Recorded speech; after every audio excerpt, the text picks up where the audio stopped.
Okay, so I had this friend, you guys. Now, every time we went out, and you say, well, Shannon, every time? Maybe most of the time. We go out, it would be me, her, Jason.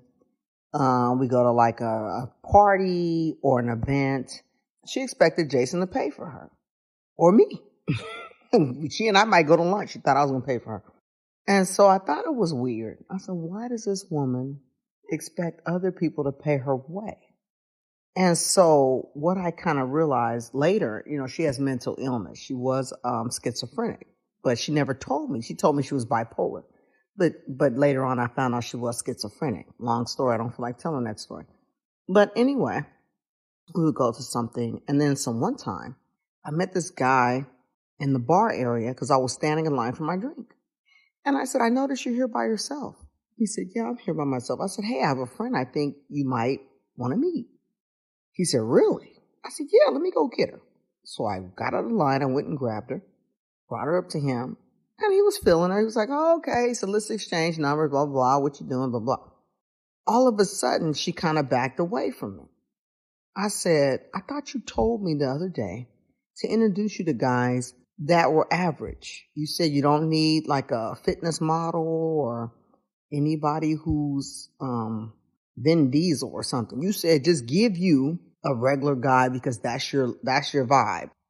Yes, I did say that. I said, okay, well then I just introduced you to a regular dude. So why did you pull away? He tried to get your number and she said, I gave him my number. I said, yeah, but your vibe, your energy was like you didn't really want to be bothered. Oh, well, I'm going to talk to him when he calls me. When he texts me, I'm going to talk to him. So she told me the next day that he had texted her. He reached out. So, okay, this is promising. The fact that he reached out means he's interested. Yeah. What I realized is that she figured as long as your man's paying for me, I don't have to do the heavy lifting. As long as I hang out with you and your man and I'm floating on your check, I don't have to get my own. I just sit here with you and you cover me. So I thought, no, we're not doing that. My man is my man. He pays for me and he gets a lot of perks. You're not giving my man any perks, and so he won't be paying for you. Now, what happened was we went to the movies, the AMC Theater in Victoria Gardens. This was like maybe 6 months before that. And what I said to her is I said, hey, you want to go see that movie? What's that movie where the woman, it's a big popular movie. It did well at the box office where the woman, I'm going to think of it, but it scared me for weeks. Jason had to leave the lights on when he go to work because I would wake up in the morning. I need the lights on because I was so scared of this movie. Okay. So anyway, we all went to see this movie. When we got to the movie theater, she had this guy with her. I said, hey, how you doing? Nice to meet you, blah, blah, blah. We said, okay, y'all getting some food or snacks? Or they said, no, we're just going to go. We'll meet y'all in the theater. We said, okay, we'll meet you in the theater. We got our little popcorn, our soda, whatever. We go to the theater.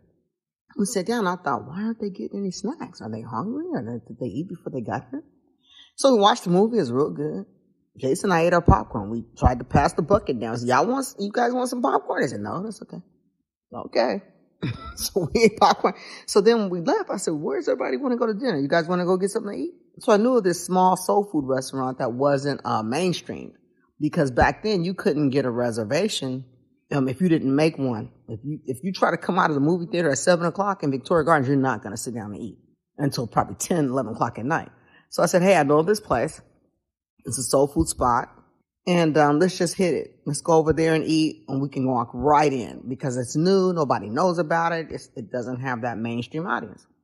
So we said, okay, they get in their car. They follow us over there. We sit down. We order off the menu. We're eating. And so at the end of now remember, I forgot to tell you guys, we bought the tickets for the movie because she said, we're coming. It's me and so-and-so. I said, oh, okay. I said, well, Jason's just going to buy them online and we hand you guys the tickets when we walk into the movies. She said, okay. So that's why when we saw them in the line, we said, hey, how you doing? We hugged, we shook hands, and then we handed them their movie tickets, right? Okay. So we watched the movie, have a good time. Now we're heading over to this restaurant to eat. We get to the restaurant and, food was good. We were all sitting there talking and chatting and stuff. Now, what I discerned was that this was not a romantic relationship. I think he wanted it to be romantic, possibly. But I think she was looking for a chapter 8, come up, right? She's looking for, hey, I'm with this guy. I know he wants to get with me. Eventually he wants to sleep with me. So let me draw this out. We're going to have a few dinners. Women do that. We draw it out. We can draw it out if you know somebody's a prospective candidate. But usually when you're drawing it out, it's because you're interested in the person, but you just want to test them. You don't usually draw out people you have no interest in and have them taking you to restaurants and stuff. That's a waste of your time and his time, right? So I got the vibe that that's what was going on. I just need a date tonight. I don't really give a crap about him. He's chasing me. He's been chasing me. I'm going to have him pay for my meal and I'm going to roll out. So when the check came, I said, well, we covered the movie tickets. Would you guys like to cover dinner? Because Jason and I don't eat that heavily. So the dinner would have evened out and we can all split the tip. So he looked at her surprised. He was like, what do you mean? I thought, dude, you didn't hit the lottery. We're not paying for your movie ticket and your dinner. I don't know who you think you are, but you're going to drop some change tonight. We don't play like that. So I broached the subject because, my husband is not that type of person. He's not going to confront anybody. He's not going to put anybody in an uncomfortable position. He's just very nice to people. I'm not, right? So I said, I put the check down. I said, so what we doing? How are we splitting this up? Because we covered the movies, you covering dinner, and then we can split the tip. Dude looked surprised and looked at her. That's when I figured out, he knew nothing about this. She invited him out for the evening, and he thought it was a free night on the town. Okay, so he's looking at her like, what do you mean I'm paying for dinner? What? Huh? So then she looked surprised and said, so do you want to pay them for dinner? Like, I guess you're paying for me. That's what the vibe was. I looked at his face like, I had no idea I was doing this. He puts his credit card down. He pays for our dinner. Okay. So I asked her later, I said, do you like that guy? Why did you bring him? Oh, he's cool. He's been trying to get with me for a while. She said, but I'm friends with his mother. When his mother was sick, I would come over there and kind of help him out with taking care of her and stuff. I said, okay, well, that's nice. Did you give this dude the impression that, you might be laying up with him at some point? No, I didn't. I just know he's feeling me. I said, well, listen, don't let him take you to dinner and the movies and stuff, because then he gets the impression that there's an opportunity, that he's auditioning and that he's rehearsing for the future. Leave him alone, because that's not fair to send him mixed signals like that. I said, what I want to do, I'm going to take you to this dance class that they have. It's a stepping class. I've been going lately because I want to learn how to do the step dance. And there's a girl that teaches the classes, and I will take you with me. Maybe there's some guys there when we're learning how to step. You'll meet some single guys. She said, okay, that sounds good. So she and I go. This is like a week or so later. We go to this stepping class. The men are older, like in their 70s or whatever. And she's only in her 40s. So she was like, I'm not really feeling these old dudes or whatever. And I understood that. So we're doing the step dancing or whatever and learning the step. And she looked really cute. She fixed herself up because she was hoping maybe there would be like a younger guy her age at the step class. But they were all older men. So during the step class, there was a break. The lady who's the instructor gave us a break, and she said, hey, ladies, I just want to say something to you. So we said, yeah, what?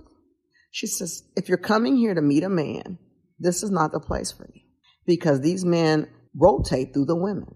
They con you, they sleep with you, they lie to you. And there will be 2 or 3 women in this class sleeping with the same guy because they have no idea that the guy is tricking everybody and that this is his venue for predatory behavior. I said, wow. I said, okay. So I looked at her like, we don't need to come back here because I'm trying to find you a suitor, and this is not the place based on what the instructor said. Now, I appreciate her honesty. She lost some money because we stopped coming to the classes, so we no longer pay.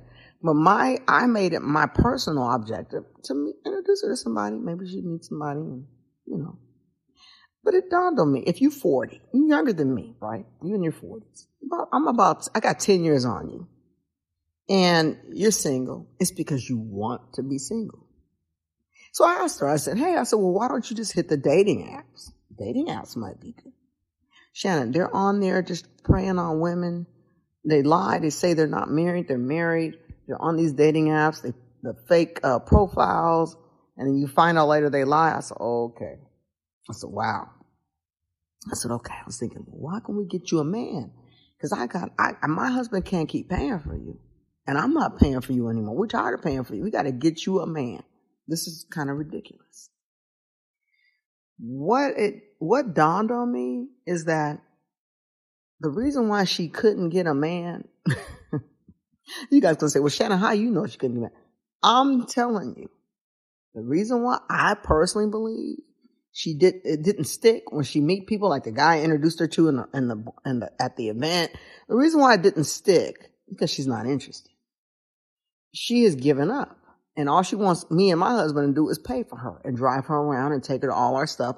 And she'd just be a third wheel. We pay for her. So I realized we don't want to set this habit up. Okay. So what I learned is that these men out here that are out here single want to be single. And the women who are out here, a lot of them want to be single. I'm watching Ready to Love. There's a show on OWN, Oprah's network. It's called OWN, Oprah Winfrey Network, right? Okay, so there's a show called Ready to Love. Some of you have been on my Facebook page where you see me taking a picture with Tommy. He's the host of the show. I ran into him in the airport. He gave me a picture, and it's on my Facebook page and my Instagram.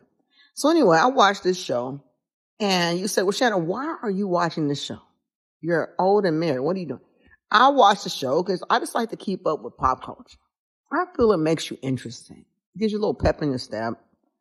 You know, get something to talk about when you're hanging out. So I'm watching this show. They're having a reunion now. This guy was lying to multiple women.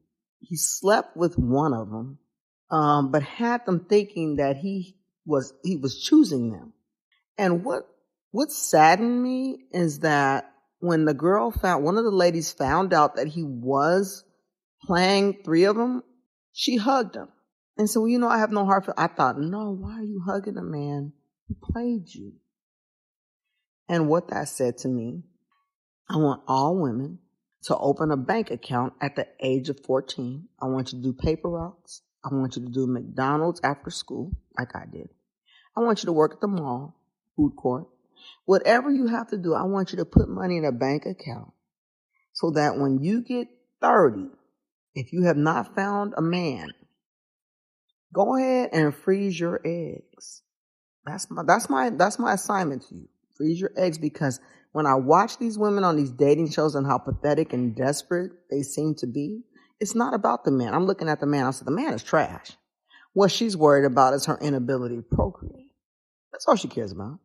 So what she's doing is she's on the show saying, I'm looking for love. No, you're not. You're looking for a sperm donor. Go ahead and freeze your eggs. You can take the pressure off and find somebody you really want. Because when you're looking at the clock and you're stressed out, you're going to lower your standards. And that's what I see. Now, everybody knows my story. I got married at 22 years old.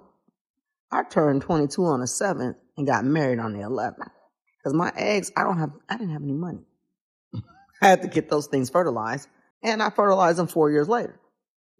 Jason fertilized them technically. Okay, but the point is, that was in the background of my thoughts. Okay, who's going to be a suitable partner? Because I have to create a family.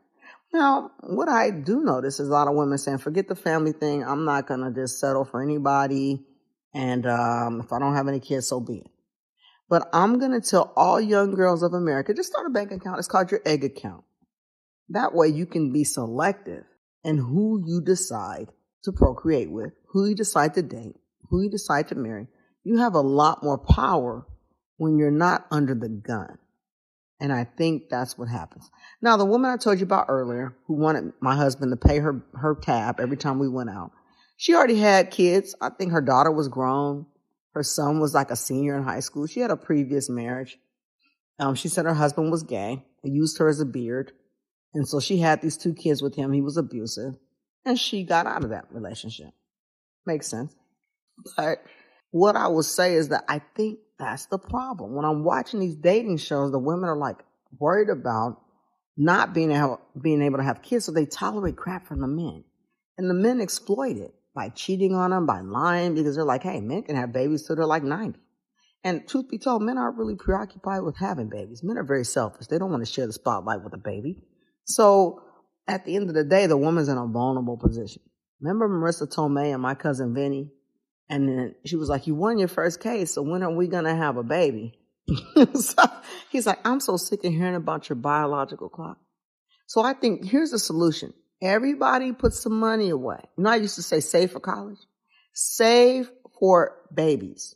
That's called the Save for Babies Fund. You go over to the bank, open an account, and this is my Save for Babies. We can always get a student loan for college. You can't get a student loan for baby. You can't get a baby loan. Although that might be something we could look into if I was a legislator. Let's have a baby loan. But you know, the men in Congress would strike it down because it's like, well, what leverage do we have over women if you can empower yourselves? So no, we're going to strike that down. Do you know that on the hormone replacement therapy bottle, they are taking off the label? I just saw that in an article a couple of weeks ago. They are now taking off the warning about cancer and other risks on the hormone replacement therapy medication because the women are not taking hormone replacement therapy because they read the bottle and say, oh no, I don't want to get cancer. They're now taking off the labels of that stuff. And I thought, whose idea was that?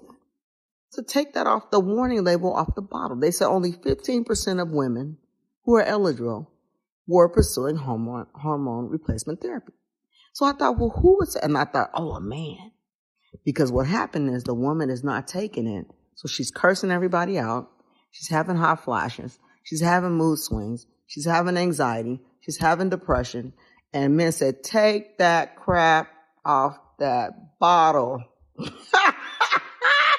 Take it. We need her to take this HRT right now.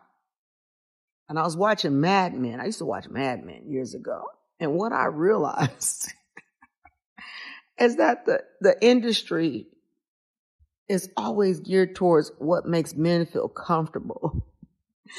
And I looked at the psychiatrists back in the day, the doctors, the gynecologists. If you watch Mad Men, you see how everything's geared towards a man's needs. And some man sat up there in Congress and said, take that. My wife is driving me crazy. Take that crap. Because Jason was like, I can always tell when you've had your shots. He said, you're such a nice person. He said, but without your shots, it's hell. Mark Consuelos told Kelly Ripa on national TV, he said, hey, I've never had HRT, but it's changed my life. And she said, shut up. Men will lobby and change laws for their own comfort.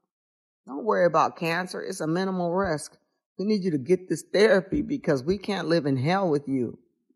So, okay, I digress, I guess. But my point is, put some money away for this egg fertilization procedure and be prepared to be disappointed because maybe you don't find a worthy candidate for your life partner. Okay, you could do a Boston marriage. You know what a Boston marriage is? Some of them were lesbians. Some were just straight up girlfriends. They just hang out and got a place together, got a house together. They travel together. They're not sexual, but they were like, I just want some companionship. Somebody to talk to, laugh, eat, travel with. You might end up with a Boston marriage. That's what you might end up with. Look it up. But that is my tidbit today. This will probably go on my podcast. You know, I do podcast episodes with these recordings. So thank you for taking time out of your schedule this evening to listen to me. Bye-bye.